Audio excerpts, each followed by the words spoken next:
That's super cool. Yeah, I'll try to bring a big crew for that 24th date if I can. 24th June. That'd be really That'd be cool. cool. Yeah.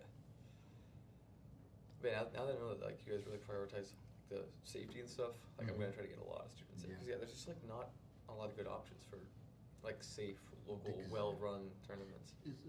Our rules are very based on IBJJF, right? We got inspired by that because. All right, guys, we are live here, podcast number 5. We're here with my brother Max Gimenis, JP Ferreira here, and we're here with Ty from Foundry Jiu-Jitsu Alliance, Maryland. Thank you guys for tuning in. We are on our number 5 podcast, and I just want to thank you all of our sponsors. Roll Live TV is bringing the live stream to all PBJJF events, also supporting the podcast, making this happen, and also Brave Kimonos. So if you guys need some gear, the best gear in the world, bravekimonos.com. And I think we got a special thing, right? PBJJF 10 and PBJJF for 10% off.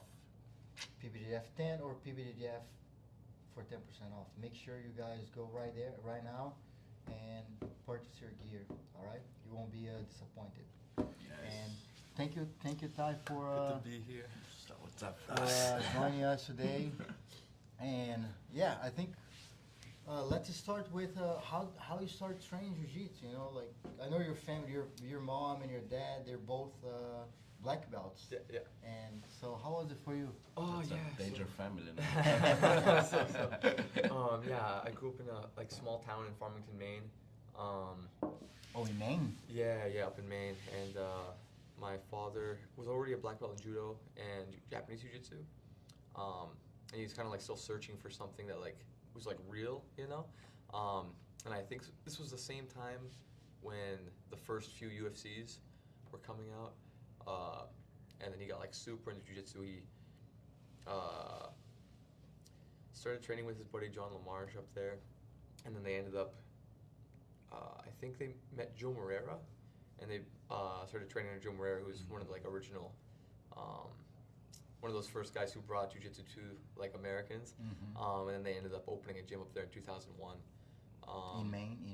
Yeah. So I've been training, not since 2001, but for like most of my life I've been training just because like I've had that around. How old are you now? 25. Yeah, 25. That's awesome. Very young. Yeah. So I don't know. I feel old. you started training with them pretty much since you're born, right? Just about, yeah. My parents, when I was little, they didn't make me do it too much, so I only did it a little bit. But once I got older, like they forced me to be on the mats. You got more involved. Yeah. But you're always around, right? Because if you're around jiu-jitsu family, you're gonna be seeing jiu-jitsu all over. It's like my daughter who turned 2 years and she already do double legs, but school, arm drag. They're warm-ups. They're warm-ups, you know, like that's crazy. And you don't need to ask. She just watch the other kids do it and she wanna do it. That's super cool. Yeah. The first gym in 2001, it was like basically on our property. So we had the house and then like our driveway, and we had a barn. And the original foundry was in this barn, like on our property. Yeah, so like I could just walk across the driveway to go to the gym pretty easily. Nice. That's cool. So I think I remember Leo Nogueira. Was Leo Nogueira going there? Not to the main. Admar would come a lot actually. Admar Barbosa. But Leo Nogueira from Alliance, I remember seeing him. Maybe it was already here in Maryland. I don't know. Yeah, I think that was once we were here. It was in already Maryland. here because I remember he talked about, and then eventually I ended up moving to Maryland, right? So I remember him like talking about coming, to a foundry, and that I think it was Leo Nogueira.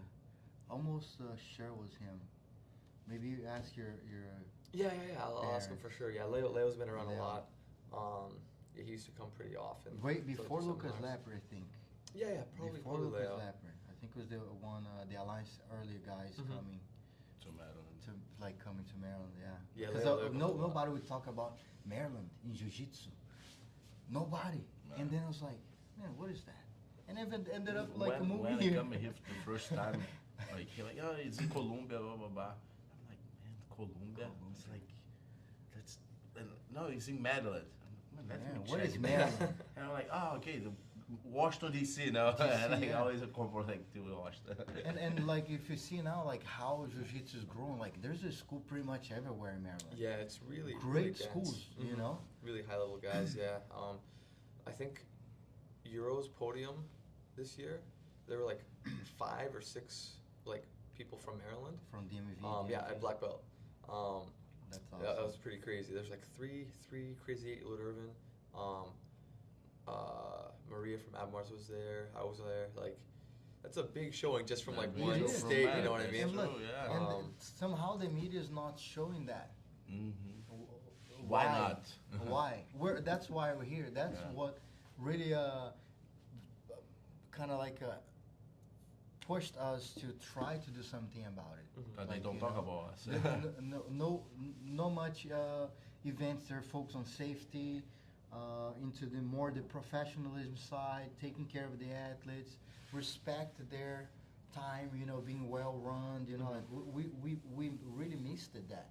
And then it was like, hey, we have to do something about Especially it. because we fought on the high level for a long time. You know, I just stopped fight jiu-jitsu like last year, and like I still have that feeling. One of my students have that experience too. You know what I mean? Yeah. And like if before us, if I want to give them that experience, we need to travel out All the way to because like California. it's nothing here, you know. And now we We're push trying to to raise get it, on yeah. that way. You know what I mean? Raising the bar, and you guys are helping us to do that. You know, like going out there, competing, improving the rule set. You know, like we're creating our referees course to educate the referees more and more, and also educate the school owners that are not really familiar with the rules. So we're gonna have to touch base step by step. You know, like plant the seeds. You know, like Yeah. you're already very well known with the rule set, right? You know pretty much. You know a lot because you're consistent competing, Yeah, you know, active competed, competing. Mhm. So what do you think about the growth of the jiu-jitsu in Maryland? Like since you started, you Yeah, know, it's to now. really cool to see. Not just Maryland, like the whole East Coast. I feel like, but yeah, like when we were in Maine, I think we were like one of the only gyms like in New England. So like one of like 3 or 4 gyms in like all of New England. And now like it's spread so much across the entire country. Like just in Maryland, it's like super dense. Not just like with gyms, but with talent as well. It's like there's so many jiu-jitsu programs with high level guys like you two, Lloyd, Crazy 8, Vicente Jr., Standard, right? Vicente. Like there's so many, So many. really high level spots to train. Like all relatively close to one another too. Like you get to Virginia, you have like Abmar. So many really high level spots with like great training partners, great coaches. It's really interesting actually, you know, because like there's a hub of talent. I feel like in Maryland, but there's no like media hub yet. You know what I mean? So Austin has like flow grappling there already, and they have a lot of talent. So like that's sort of its own ecosystem. The West Coast has a lot of talent there. They have a lot of media there. That's like its own ecosystem. I feel like Maryland has a lot of talent, but no media. no media, right? Until you guys came along, right? So Yeah. now We I try. feel that this is gonna grow like even more. And I think people are gonna start to recognize some of like the like Mid-Atlantic, East Coast talent now. Yeah. True. That's where we're really trying to make it. And before that, can I just tell everybody? I forgot to tell them. Hey, subscribe to the channel. Support us, please. Like us, Like, share. share, comment, share to everybody. You know, like I think that's That's the way that's to the way support. to support us. Yeah. Like share, tell everybody to watch it. I think it's a great experience here. Talk to you. We love the good thing about it. We love it. We love sharing this knowledge, Yeah. talking. You know, Talking, first like learning, you know. we're hanging out here. You know, that's kind of how we take the approach. That's the funny part of the job. and it's And rolling. and we learn a lot, right? By talking, like you have Yeah. so many things that talk to us, teaching, learning, improving as well. Like Talk- how can we improve? I want to ask you here something. Talk a little bit about the experience to jump on a big podium for the first time as a black belt. You know, you get like 3rd place in European this year now. I want to hear a little bit about that. That's awesome. Gotcha. Yeah, that was really cool. Yeah, I actually almost missed weight that day, so that was really Rooster close. weight is hard. Yeah. Rooster. So their scale was actually really I think light. It was under what it should be, On the outside one, but they have like no, they're both. Okay. Like their test scale, it was like 3 pounds lighter than my scale. So that's the only reason I ended up making weight. But I thought that I could weigh in on Saturday, because I just thought that was how it was. Like even if you only fight Sunday, you get to weigh in on Saturday. That's what I understood. But it's only if your division starts on Saturday you get to If you're at weigh in the on Saturday. quarterfinals, you just wait on Saturday. Yes, if you're already in the quarters, you have to wait until Sunday. So I weighed in. They checked my gi. They took the pictures. They're like, okay, you're good to go. I left, and then I ate all day. I ate and drank all day because I was like, okay, I'm on my way. I'm good to go. I'm going to refuel for tomorrow. Then I get back the next day. I go to check my weight, and they're like, you have to weigh in again. I'm like, I do? They're like, yep, you have to weigh in again. So I put on my sweats, and I ran sprints for 20 minutes. Like in between sprints, I would go spit in the trash can. I initially tried to throw up in the bathroom to see if I could lose weight that way, but it didn't work. For 20 minutes, just hard sprints. I come back up, check my weight, still they're half a kilo or something. Go back down, more sprints. Finally made weight, and then by then in the morning. Yeah, I was first fight. I was supposed to be first fight, so they're telling me they're gonna DQ me if I'm not fast. First fight of the day. Yeah, I was supposed to be first fight of the day. Yeah, I ended up being third or fourth. Yeah, made weight barely, got on the mat, won my first fight via submission, and I was very happy about that because for a moment I didn't think I was gonna fight, and it was a really good opportunity to place. You know what I mean? I didn't have Taliesin first round, so it was a pretty good bracket for me to just make it to the podium in the first place.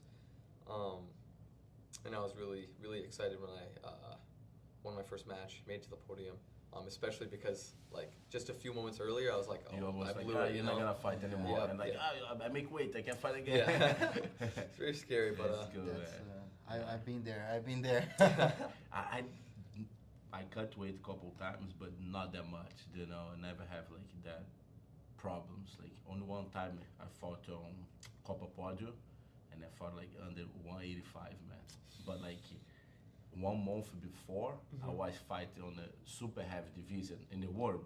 I won this world and brown belt to get my black belt and get invitation. I want to fight Copa Podio. I'm like, yeah, sure, call my name. And 1 week later, that's under 185, okay? Don't miss your weight. I'm like, what the fuck? I did a crazy diet in a month, man. 2 cardios a day, train jiu-jitsu with less than 2,000 calories. And this is nothing for a big for a guy, heavyweight, yeah, man.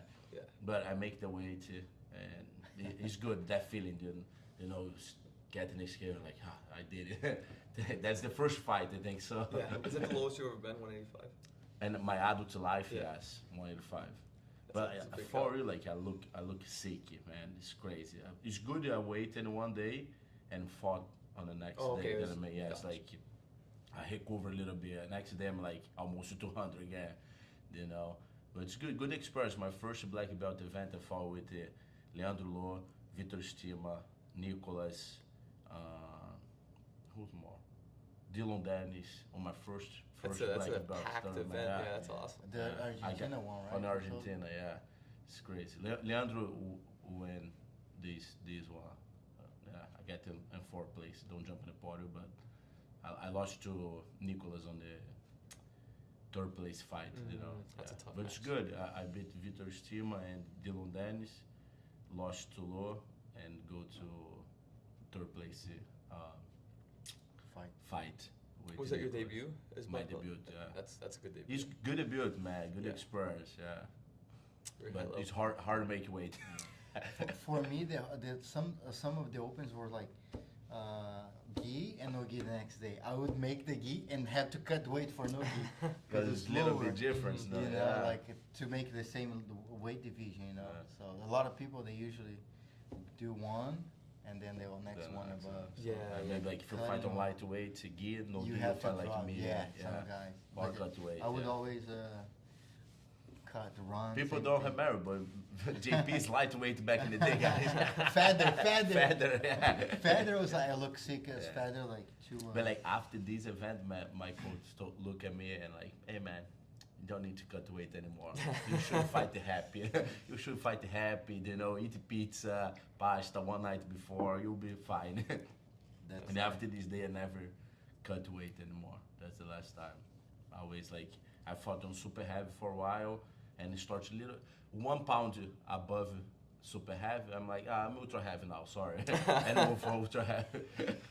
That's a good attitude. And what is your plan like? What is your goal like for 2023? Like you're planning on staying rooster weight? Yeah. What are the events you're looking for? Yeah, always rooster for the majors. Yeah, I usually make weight very easy. I'm not a big rooster. I walk around like 132, like when I let myself get kind of fat. And I'm like being really disciplined. I'm usually like 128, 130. So I'm not like a big roosters. You don't go too far. Yeah. I usually go light feather just because at a lot of opens they don't have any roosters. And go light feather on the opens. Yeah, I go for light feather for a lot. If there is a rooster, then I'll go sometimes. Yeah. Or if it's like someone who's my friend, like I'll do like one or the other, so like I don't fight them. For this upcoming weekend, I'm doing Charleston with Manny. We're going light feather, going to close out. Manny's cutting a lot of weight. Nice. To You come look down. small now. Yeah.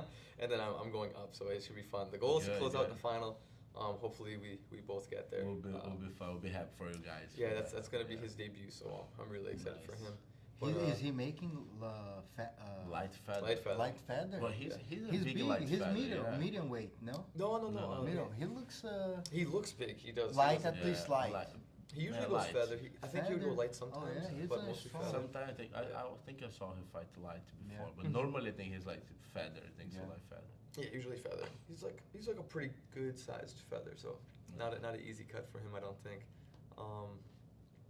Yeah, so Charleston, and then I'll be doing Atlanta after that, and then most likely after that just Worlds, and then take a break. Hopefully, maybe try PBJJF. Nice. Hey, Worlds, PBJJF Worlds, or Pan Ams. Yeah, check Worlds it is out. in Maybe like October. It was our first World, so you're gonna be in the history. If you win, you're the first champion of that division. Yeah. Because think about like other federations, there being a while, so being the first one at your goal is gonna be in the history. But definitely try to bring your students, man. It would be like nice, We really plan to do like a big event, big show, get like a huge Mat area. mat area. Just jump for 6 to 10 mat area now. Like we try to reinvest and improve on the setup to look good to everyone. Yeah, I'm really excited about bringing more students to PBJJF now. Like, because in the past it's basically been, okay, guys, you can either go to one of these other locals and maybe you get like injured, that's or you wait there all day for your match. But like, yeah. So what I would do is I'd just be like, okay, guys, we're just gonna do that, or you can just wait for the next DC Open, IBJJF DC Open, and they come one time a year. And they only come one time a year, exactly. When they come, because like last 2 years we have like quarantine, COVID, and that's like no. And our goal is at least have like pretty much one event for DMV. It could go to Baltimore. At least every month you're gonna have a tournament around us. Yeah, that's like really good to have you guys. Virginia, DC.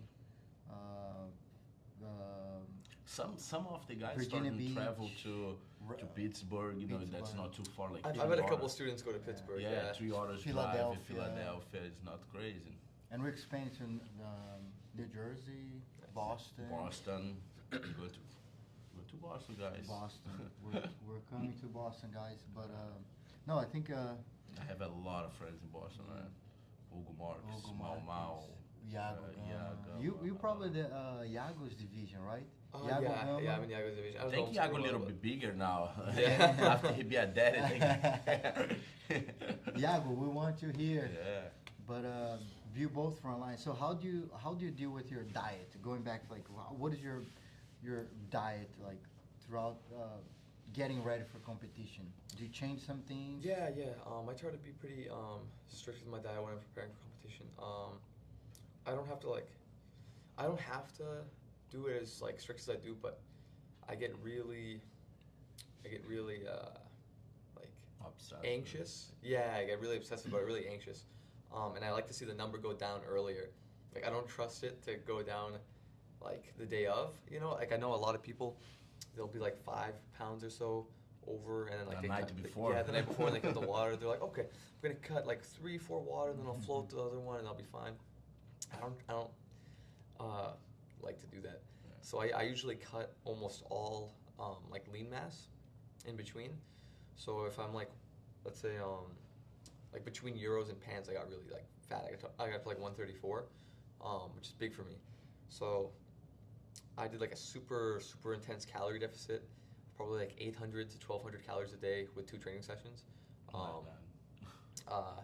Yeah, so it was pretty intense, and then How what is the time you start doing that? Like how many weeks? I think I started like a month out. A month out. Yeah, and then I was basically on weight like a week out. That's good. I feel like that way is better for the Yeah, kids, yeah, because, I like, feel a you lot don't safer. have time to recover. I have some friends. I saw that they be sleeping night before in a bath. You know what I mean? Like to cut weight, and like get the average like 30 minutes or 40 minutes, check the weight back to the. Man, that's not like healthy to your body. You know what I mean? Like if you don't die to cut like mass, probably it's way better than you try cut water a night before. Yeah, for absolutely. Because like you wait and you fight. You don't wait, go home, you rest, eat, get bigger again, health, and go fight. It's crazy. I feel like that way is better. I used to do the bath when I was like more lazy about it. Like at the lower belts, I would do the bath, and I just like I didn't feel good when I would compete, you know.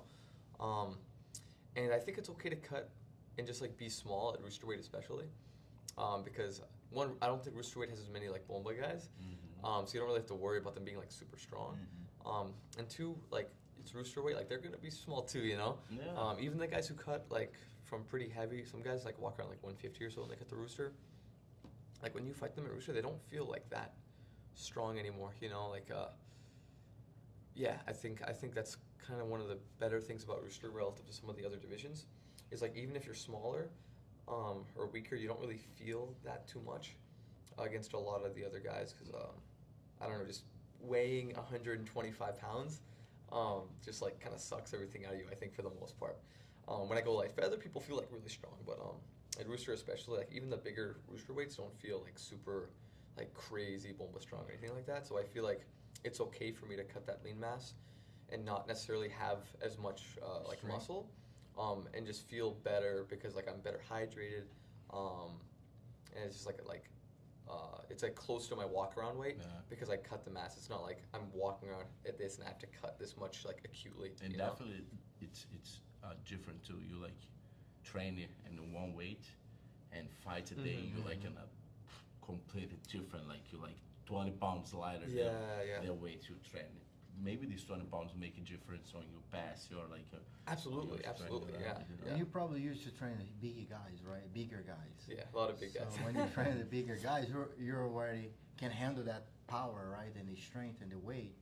So when you probably start going with the smaller guys at your size, you feel like You're strong. more comfortable, right? Yeah, Stronger. I'm always like surprised at how like human the people in my division feel relative to like my training partners and stuff.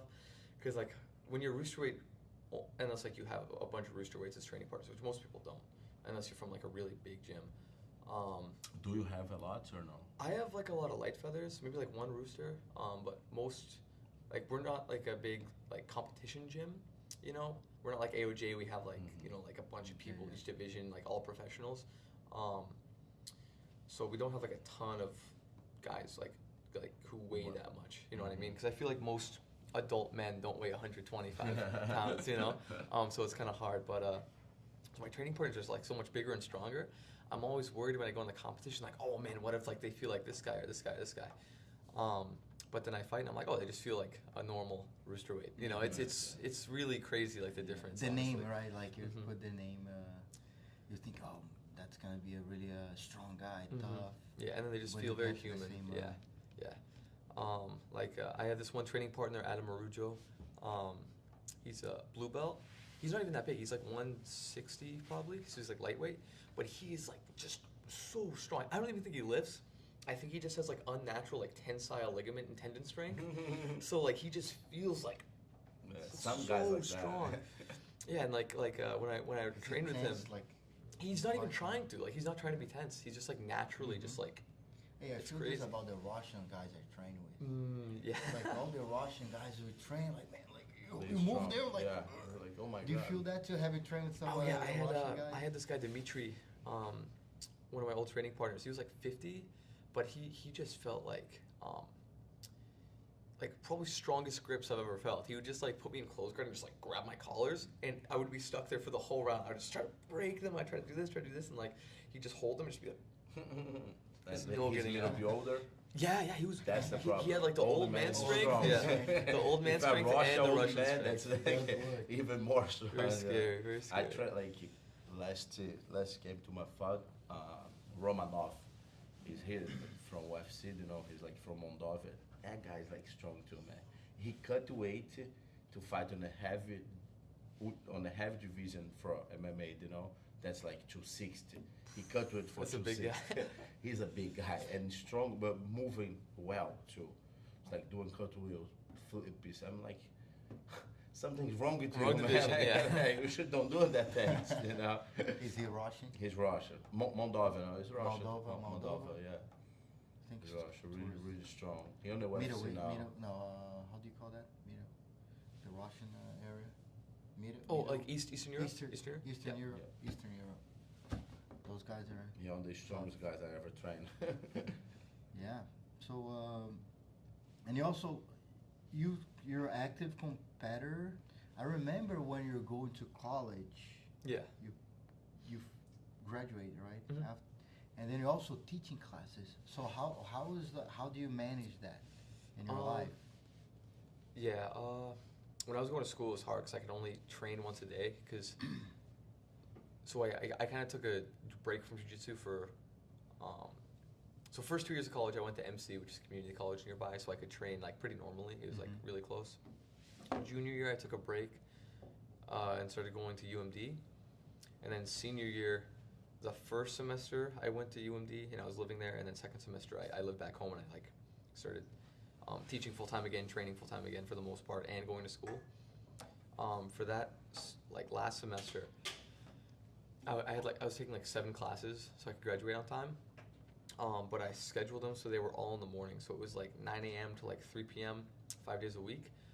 But that meant that I couldn't do like a morning training, you know. So I was just in school all day, every day, and then I would drive from my last class back home to teach the kids classes, and then I would train at night. So it was like long days, but I think it was hard to just develop not training twice a day, because it like effectively cuts your training time in half. Mhm. You know what I mean? And some people are like insane training like 3 times a day plus lifting plus like cardio, mobility, and like recovery and all this other stuff. So I didn't really have time for a lot of that. But also I wasn't taking it like as seriously as I am now then, so it wasn't as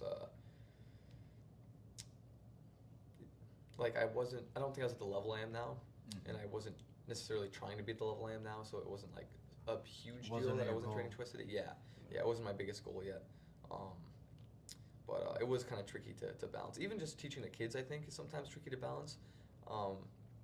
Because like some of my buddies at like movement, like my buddy Kirk and Booyah, they'll lift. They do the morning training, and then in between the morning training and the night training, they'll go home and like they drill like basically that whole time, or they get to rest for like the 2 hours right after the training, and then they drill the rest of the time before the night class. But when you're like teaching the kids, it's like, so you get up, you do your, I don't really lift, but hypothetically you do your lifting work, you do the noon training, and then you rest for like a little bit in between the noon and the evening, but then you have to teach the kids between that space as well, so you don't have that extra drill time as well, you know? And the kids And the kids Right. wear you out. Wear Yeah. you out. Take your ass like that. Kids. Just to be around there, like you start to get tired. Yeah, they drain your energy pretty bad. Yeah, so that's a But factor. That's why you run the kids program. Yep, I run the kids program, and then I'll teach the evening classes as well. Me and Felipe sort of swap back and forth on the Nice. evening classes. But yeah, I mean those kids, especially the little kids, just brutal. That's right. I start with 4 years old at the team, and I plan to jump to 5. Yeah, four is really hard. Four. 4 years old is like, man, it's beautiful, Mm-hmm. but like it's hard to keep in the attention, Yeah, you know, yeah. keep and look at you, and like always you need like 3 instructors for one kid. Mhm, You know what I mean? yeah, It's like yeah. between like maybe like 2-3 kids, we need 1-2 instructors. You know, Yeah, that's hard. That's I think the hardest class to me now. You know what I mean? Yeah, four is really hard. Like even 6, like some 6-year-olds are like really sort of like psychologically mature, and they can sit still. They can learn very easily. Like they're there and they're focused. And then some other 6-year-olds a little less mature, and they're just like, Yeah. I think the boys more like that. yeah, yeah. The Oh girls, yeah, I the don't boys. understand. Girls are I don't on it. know what's the difference, but like Focus. the girls way more focused and Way more. disciplined. Mhm. You know, Yeah, I agree. like little bit older, the boys care more. I feel this like around like 8, 9, the boys start to get like a little bit more competitive. You know, and the girls start you know, but before that, the girls always better, and the girls beat the boys. Yeah. And, at my gym, probably I have like 6 girls who've been training a long time, and they just like dog the boys. For the most part, like they just take it like a lot. We recently we've gotten a lot more like boy students who have been taking it more seriously. But, like before them, like none of the boys would take it seriously. They just like kind of messed around. They just want to have fun with their friends, talk a little bit on the side, go like really hard, don't use technique. And the girls would take it really serious. It'd be super focused, no messing around. They'd be really focused on the technique because like they're a little bit smaller still, so they can't really rely on the athleticism. And they would just beat the crap out of the boys like every single round. And I would tell them, I'm like, I don't feel bad for you. Like if you don't want to get beat up, like Train more. train better, train more. Yeah, I think once the boys get older, especially like past 10, like 11, 12, they start to take it like a lot more seriously. And in their my experience. hormones are starting to Mhm. kicking in. It's Yeah. hard. That's Testosterone true. starts kicking in, and I feel that too. You know, like the boys, 12, 13, 14. Yeah, especially 14, oh my God. 14. Oh my 15, gosh, and- yeah, they get real serious. I have But a some couple- girls are very technical. They're still getting their boys. You know. Yeah, absolutely. I trained a girl before. She don't train with me anymore. Madison. We bring for local tournaments, for all tournaments, and sometimes don't have other girls to fight with her, and she jump on the boys division, and she still doing pretty well, beat the boys. Sometimes the boys big and stronger than her. Her mom like, she go get hurt, blah blah blah. I'm like, she can do that. And get that pull guard, boom, triangle the boys. Yeah. Then pull guard, triangle, they try posture up arm bar. It's good. Do you have any prodigy there at your school? Yeah. I've got a couple. I've got these 3 siblings, and all 3 of them are like really, really good. It's Clara, Kaylin, and Matthew. It's 2 sisters and a brother, and Man, it's all a family.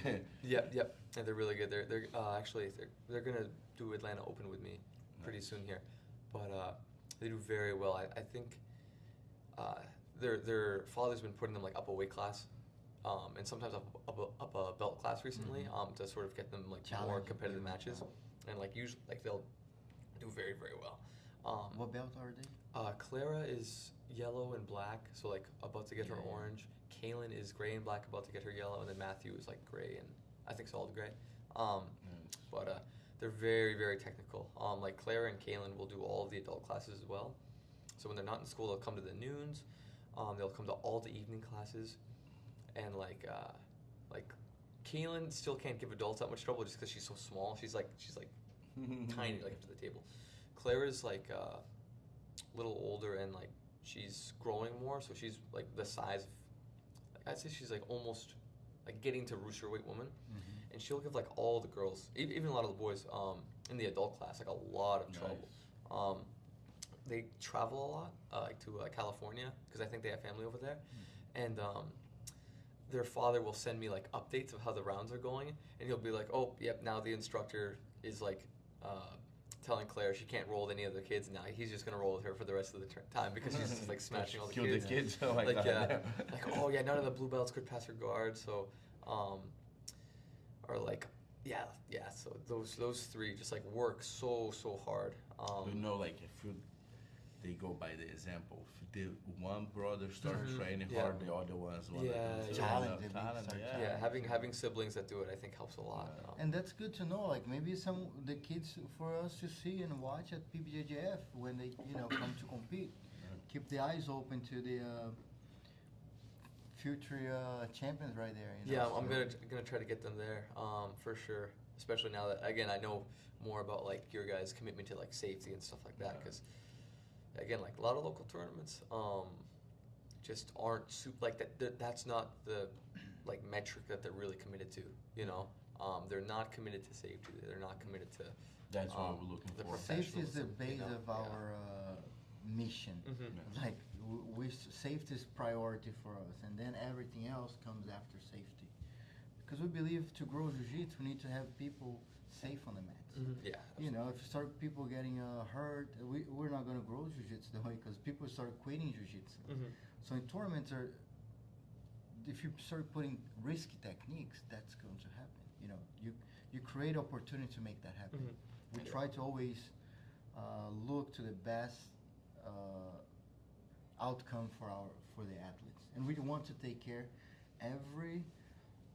all of your students like you take care of them. Like we take that approach. You bring a student here, we want to take care of your student the same way you care about them. It's kind of the idea for the whole federation. And when we do this, how the community grow. Yeah. Because like we deliver a good event, that guy happy, he go bring somebody to watch, and he a friend, and maybe this friend starts training at your school, or maybe if not in your school, but then somebody else, and then like jiu-jitsu grow. It's growing jiu-jitsu. It's like more people know about the chance to your school be healed is bigger. His school be healed is bigger. My school, nowadays we have more schools in jiu-jitsu, and more schools have more students. Yeah, they're all very big. We're growing. We used to have like back in the day, 100 schools was a lot. 100 students was a lot. Now like 300's average. That's kind of like the change. And one day with this growth, it'll be 500. Will be even more. And we believe we want to. We talk about this. How we want to advertise jiu-jitsu. We want to advertise or entertain people for the benefits of jiu-jitsu. We want people to come to PBJJF, watch they don't know jiu-jitsu, they want to watch their friends. And they see how jiu-jitsu benefiting their lives, and then they come to jiu-jitsu. We don't take the approach of like, oh, we want to bring drama, we want to bring this to advertise for people that don't even have any relationship with jiu-jitsu, because we believe that way it's going to taking our principles away. You share humility. That's a hard word. Be humble. I know. Like respectful to other people. When you start bringing the other things to the equation just to bring attention, you bring attention, cool. But it's not the type of the attention we believe jiu-jitsu should have. Yeah, and it doesn't necessarily bring like the best people in. You know what I mean? Exactly. Like we want to bring like, hey, I want someone's mom to watch this event because jiu-jitsu has benefit we as a federation, right? Bring jiu-jitsu change their son's life in a positive way. Like instead of, oh, I want to watch this because this guy's talking trash to the other guy. That's not the way we don't need the hundreds of millions of followers. We don't want that type. We want the 200, 10,000 that wants to go towards that route. Like when we believe as a school owner, we share different principles of that. Like how can we bring attention to that if we share and if we do daily the other things around? We don't teach kids how to be jerks, how to be disrespectful to other people, bully. That's what majority of the media nowadays is doing. Like they want to bring that type of attention to jiu-jitsu. Yeah, it's very like WWE-esque, you know, like MMA. You know, like, do you want it be titled that? Hey, oh, jiu-jitsu guys are jerks. Yeah. Like, no, we're not that. We're not. We don't share the same thing. You know? Same as a jiu-jitsu black belt start messing up around outside. It's like, hey, look, you're not representing jiu-jitsu that way. Like, hey, you're not part of our community. Like, hey, don't present yourself as a black belt anymore, or try to not, so you don't bring that bad attention to jiu-jitsu. Hey, you do positive things outside of the mats. This is a true black belt. You know, it's not the only ones that win tournaments. Those are the ones that really can impact their communities throughout the jiu-jitsu lessons. Yeah, I feel especially for like the hobbyists and like. And the hobbyists who like actually are the community. You know, people talk about like the jiu-jitsu community a lot, but it's the hubs, kids and masters. Yeah, it's the hobbyists, the kids, the masters, the families. It's the people who like don't take it like super seriously. You know, like that's who is the actual community. And I don't think that the like sort of the antics are very relevant to like the actual base of like jiu-jitsu players. You know. I think you know, just like that professionalism and sort of promoting those positive you know, ideals is what's like most important. You know, like some mother who wants to like get a workout on the weekends with her son. You know, I don't think she really I don't think the negative media antics are necessarily going to be like positive for her. You know what I mean? So I think it's good you guys are sort of promoting some of like those more old school like martial art. The tradition. What we do. Is what you do in your school. Is what majority of the community does on their schools. Like that's kind of how I say it. Like if you start bringing that, now you're gonna have those people being influenced by that and start acting that way inside your school. Being disrespectful. Submitting a black belt and like, now being disrespectful to that guy. Give him a belt. Give him a belt. Like, oh, you're a loser. Like, look, that's not what we do here. Well, that's what I feel. I use jiu-jitsu to change lives, man. You know what I mean? And like, man, I get some kids, I go say like, on the first day, hey, how are you? High five. They start get like under mom's leg, you know, they don't want to talk. He's scared. Pass 1 month, 2 months, 3 months. That kid is different. You know what I mean? He get way more confidence. On the first time he go grapple, like sparring, you know, we put like a kid like 2 inches, 3 inches bigger than him. That's like a giant. Like, oh my God, I can't do that. That's hard. That's the hard scenario he gonna have on his life. But after this day, you're like, man, everything becomes easier. I can hang that, man. And maybe he lost, but he come back. Confidence. And he come back. And one day he beat that big boy. And after this day, man, he a superhero. He's like, man, I can do anything I wanna. And he go outside, people talk to him, high five, hey, high five, boom. He like it. And in the future, when he become an adult, that knowledge he learned in the match will change his life. He will change the way he see his life, the way he affront, you know, the challenge on his life. That's what I believe. And for adults, the same thing. You know, you get like a guy with out of shape, big, don't wanna do nothing. Just go to the work, eat, keep that bad habits, you know, get in jiu-jitsu, lost weight, look better, you know, learn how to defend himself, get motivated. It's another guy. In like couple months, you can see the difference, you know, and that's why jiu-jitsu. That's what jiu-jitsu do it, you know. Yeah, like, I think that's the biggest thing because we'll have like adults and kids come in who like they can't look you in the eye, like their posture's down here. Like they're so unathletic because like these days we live very sedentary lifestyles, you know. It's just like I wake up, I get in the car, I go to work, I sit all day at work or school. I get back in the car, I go home, I sit when I get home, and then I go to bed. So it's like very sedentary. It's they a don't cycle. move. Yeah, it's a cycle. So like they're extremely unathletic. They don't even know how to like walk in a straight line. And then a month. That's true. They 2 don't months. even know how to walk. Yeah, it's crazy. But a month, 2 months, 3 months of jiu-jitsu, and they're standing up straight. They look you in the eyes. Like they move with so much more confidence. Like it just changes them so much psychologically and physically. It's really, really amazing to see. Especially with the kids, but also even like with adults.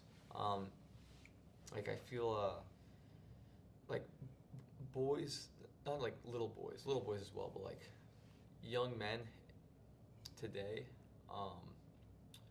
especially have like a big issue like navigating through the world, and they're really drawn to things like video games, and like again just stuff like within that sedentary lifestyle that isn't necessarily it doesn't like have a lot of positive outcomes on their life. So again, like we have so many like young kids and young men who come in who just like all they've ever done is just like look at the screen, True. And then they come in and they're doing this 2, 3, 4 times a week now, and it's just the visible, palpable benefits are just insane. Like it like changes them so much as a person. It's really And that's my favorite thing to see. What do you try to say? Tell you guys, we don't need to be a superhero, Athletic, super yeah. athletic. You just need to move yourself. Yeah. 2, Start, 3 just times a week. start. Then you start with 1 time a week. If it's like Start. super hard in the beginning, come 1 time a week, and then you're gonna feel you need to come 2, and then you feel you need to come 3, and you keep improve this. You know what I mean? And you have such a somehow jiu-jitsu people get such a strong bond, right? My jiu-jitsu friends are like a family, for me. That's kind of how jiu-jitsu impacts our lives too, like you start getting better.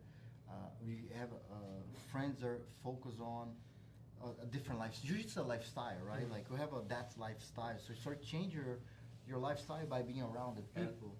When you on the sedentary scenario, eating trash food is normal to you.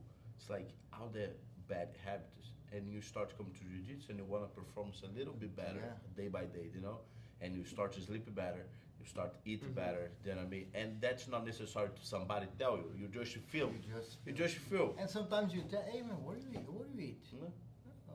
Salad, whatever. Oh, I like salmon. Okay, cool, man. I think I'm gonna start doing that. Start impact the other guys and Life. became that cycle. Yeah. No, this is great. Talk about a little bit About your school. yeah. Tell everybody how can they find you, train with you? Got you. Okay. So I train and teach at Foundry Jiu-Jitsu, also known as Alliance Maryland. It's in Gaithersburg, Maryland, off Clopper Road. Clopper? No. Yeah, Clopper, off Clopper Road, right by the MBA. I run the kids program and help with the adults program, and then Felipe Linares, pretty high-level competitor, 2-time Master 1 world champion, 2-time Master 1 Pan Am champion, and my father as well run the adult program. Classes every day but Sunday. Good We training. need to rest a little bit too, no? Can't be there like 7 to 7. We need the Sunday off. yeah. 7 a.m. classes, 7 p.m. classes, noon classes, just about every day. I think it's a really good training environment. We try to, again, like really prioritize things like safety and kind of just like the general vibes in the gym. Like, don't be like it's not like a meathead place where people are trying to kill each other, I feel like it's a really safe technical environment where people, like, no matter how old you are, how athletic you are, you can like sort of thrive within that environment, where everybody's sort of focusing on the level of their technique, and not so much just like winning their rounds, We're on the same page as a federation schools. And really I'm feel like happy really where connected. I hated people run these schools like that way, because I tell everyone, jiu-jitsu is to all ages, man, to everyone, literally to everyone, okay? Yeah. be a kid, you can have like 70 years old, and you're able to do jiu-jitsu. That's the only combat sport you can still do it when you're old. You know what I mean? Like MMA, Muay Thai, Wrestling, all this is super hard on your body, and jiu-jitsu it's hard to hook want to do hard. Yeah. If you want to keep it doing when you're old, you can. Then you know. Yeah, like it's only as sort of take it at your own pace. Like I know like cardio kickboxing is really popular. You know what I mean? So I guess you could do something like that, but I don't think that the benefits of that would be the same. Don't get the real, cause the real scenario. Exactly. If you get punched in the face, you know, You have the cardio. he it's like jiu-jitsu. Hit the pad you is learn in different than jiu-jitsu. drill. Jiu-jitsu learn how to be defeated and start to be stronger by being uncomfortable. Yeah. And sometimes striking really hurts you, so you can even get to that level. Yeah, yeah, exactly. We can spar in jiu-jitsu every day, multiple times a day. Yeah. The other sports is hard to spar in that much. Yeah, just like a few times a week usually, if that. Sometimes never. We can do jiu-jitsu realistic, right? Yeah. Like at any age, you know, which like you can really go hard at, like you said, your pace. And I think there's a lot of benefits into that. You know? Yeah, absolutely. For sure. Man, that was great. I think it was That's awesome. great having you here with us. This Thank you is guys the for having first one you're coming. I know. Well, this is the When you win- first? No, No, that's the number first 5. one you Okay, coming. the first Oh, you okay, But gotcha. after Worlds, when you win Worlds, we want you back You'll as bring well. Oh, yeah, we'll see. You're gonna come back more Thank you often. guys. And just guys, go to if you wanna tell your Instagram, if people wanna follow your Oh, Instagram. yeah. My Instagram is at Tadiyah, Tadiyyah, and then the gyms is, I think now it's at Foundry Jiu-Jitsu. I think my dad changed it recently.